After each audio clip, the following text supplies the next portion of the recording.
สบายดีพี่น้องมื้อนี้เฮาก็มาสิทำการเฮ็ดปิ้งปลาเนาะปิ้งปลาซอสหอยนางรมแล้วก็หัวหอมแดงเนาะหัวหอมแดงจากศรีสะเกษเด้อนี่เด้ออันนี้เฮาก็หั่นหัวหอมแดงก่อนเนาะแล้วจะปลาเฮาก็หั่นเป็นก่างนิดหน่อยๆของมันให้มันพีเข้าเนาะเพื่อบ่เป็นก่างคาคอ เฮาก็หั่นหอมหัวแดงแล้วเฮาก็เอาหอมหัวแดงลงไปใส่ในเนื้อปลาเด้อใส่ในเนื้อปลาแล้วตัวนี้เพิ่นสิเป็นคลิปสั้นๆเด้อให้เบิ่งสั้นๆก่อนมันจะมีคลิปยาวอยู่แล้วเฮาก็ลบทำการปรุงเนาะทำการปรุงนี่เป็นปลาปากเด้อปลาปากหน้าเฮาปลาปากน้ำของ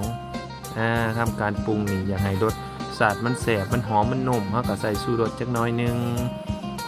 แล้วก็เติมไปด้วย